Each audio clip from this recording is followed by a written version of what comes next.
then you might not understand what the big deal is. But Jesus Christ, Tap Out?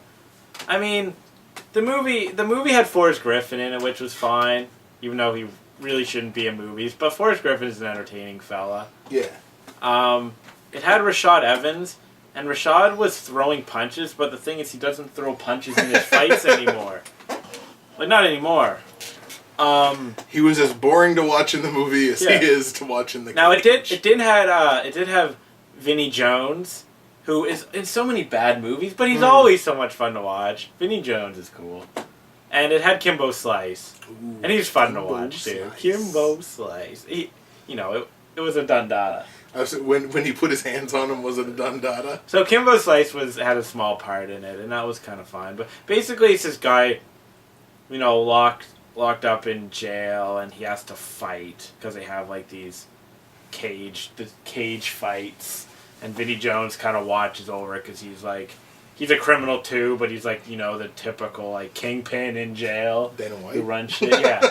Anyway, it Tap Out. All right, I knew it would be a bad movie, but I felt like seeing it anyway. I mean, the fight scenes were mostly garbage. Tap Out.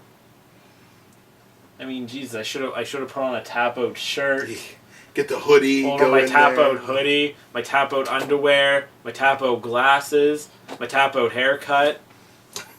I'm just breathing Tap Out air. I'm breathing Tap Out air. I'm my poops are like they say Tap Out brand on them. Yeah, it's a bad Jesus. It's a bad movie, but they bank on the fact that there are well-known MMA fighters in it.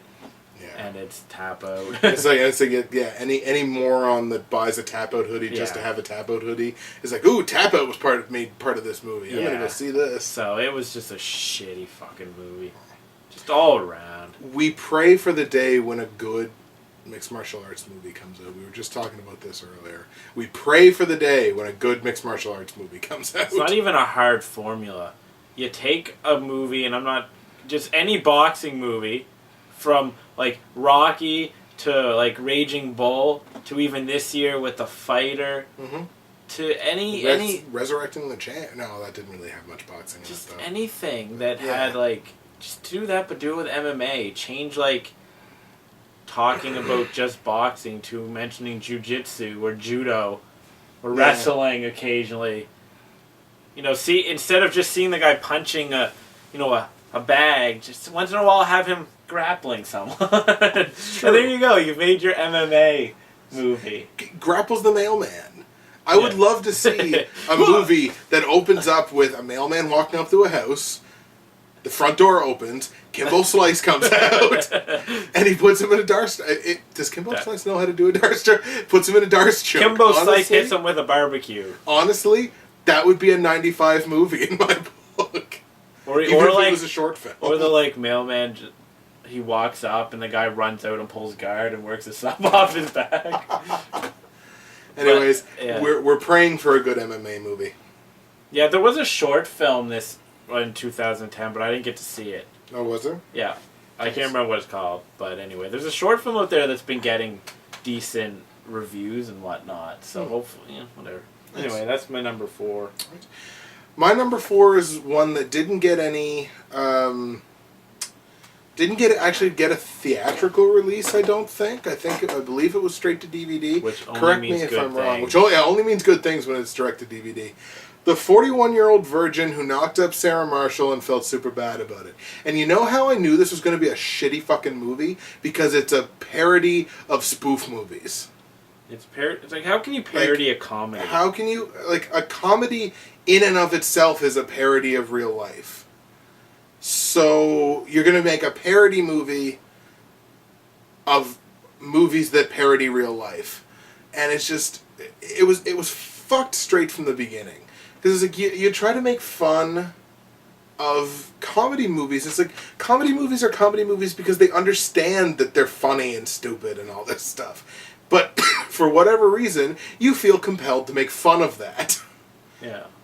And I mean, you're trying to bank on the successes of the comedy movies that you're trying to make fun of, and it's just a stupid concept. It's a stupid process. Movie that never should have been made. No wonder it was fucking straight to DVD. Yeah. It's maybe been rented 3 times, I think, probably in the history of Blockbuster. One of those rentals was mine. Thank God it was free. Just horrid. Just really, really, really stupid. I laughed more in my number 1 worst movie of the year. I'm not going to mention what it is yet, because I'll get there. But I laughed more in that movie than I did at this 41-year-old virgin. I mean, you're trying to... Fuck you guys. Yeah, I don't know what kind of jokes you can make. Maybe you can make a joke about like Judd Apatow's movies in the sense. I don't even know what you'd make fun of. I don't know. I don't even know. It's like, hey, look, here's this McLovin character, but instead of being a virgin, this time he's got a card that says extra virgin. Ha! That was a joke. That was a joke. That's a joke. No right way, Jose. No way, Jose. Literally, that's a joke that's right on the DVD box cover. He's got a card that's like extra virgin. Like, really? You know, the That's only where you're time going with that? being an extra virgin was funny. Cal. Yeah, Cal. He's Undergrads. extra virginal guy. That was funny. That was funny. That was comedy. good. That was comedy. Undergrads, in case you're watching it and you don't know Cal. Yeah, Which is look a up shame. Undergrads. There's only 1 season of it, Yeah. and that's a shame. So funny. Really funny TV Extra series. virginal. More comedy in 5 minutes than this fucking 41-year-old virgin had in the whole movie. I don't even want to see it. No, and now there's no point because we're out of 2010. All right. You done? Oh yeah. Okay, and my number 3 is something he mentioned earlier, Resident Evil Afterlife. I won't say too much more about it because he said a lot. He talked about how it doesn't have much in common with Resident Evil, which is a lie. No, it's actually true. It's just I've kind of learned to accept that these Resident Evil movies aren't going to be about Resident Evil. Yeah. And here's the thing, I actually enjoyed the first 2. I thought they were pretty fun ROMs. Especially the first one. I thought the first one was actually pretty good. The second one, maybe I was a little too easy on it. Was the second one Extinction? It was... or Apocalypse? Apocalypse. Fuck. No, it was Apocalypse. Yeah. I actually owned it on DVD. I don't know where it went. But those 2 movies are pretty fun. Just, it's a shitty movie. That's it. Yeah. That's it. They throw in characters from Resident Evil just to try to get the fanboys in, Yeah. but don't do anything remotely Resident Evil. It's like, you mean Ali Larder's gonna play one of the characters? And it's like, ooh, Claire's in it. Yay. It's like, they just throw it in there. But yeah, that's it. The hell with it. That's it? That's it for That's that. it? You said it Alright. all. Fair enough. Moving on to number 3. And my number 3 is actually one that's kind of contentious with people, I think, because this movie has its fan base, which is fairly small, but it does have its fan base, and this director has his fan base, although I believe his director's fan base is getting smaller and smaller with every movie that he makes. But You're building who this up. knows? I don't know. We don't know each other's list for the most part. No. We have a It's- basic idea sometimes of what Right. someone's going to say, but I'm waiting too. Yeah. No, my number 3 is Last Airbender.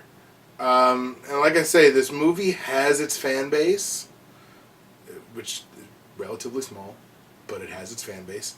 The whole draw, it seems to me, to this movie was the 3D. Because M. Night Shyamalan doesn't have a good grasp of the Avatar anime source material. He doesn't. He can't. Because if he did, he wouldn't have made this movie. The biggest mistake that they made in making this movie was letting M. Night Shyamalan write it. If they would have just let him direct it and have somebody else write it that had a better grasp on the source material, awesome. Could have been a wicked movie. But they let him direct it and they also let him write it. And that just kind of, excuse me, just kind of screwed the pooch. I'm doing exactly what I did while I was watching the movie, by the way, which was yawning. And then, they make the movie, and it's like, okay, well, our big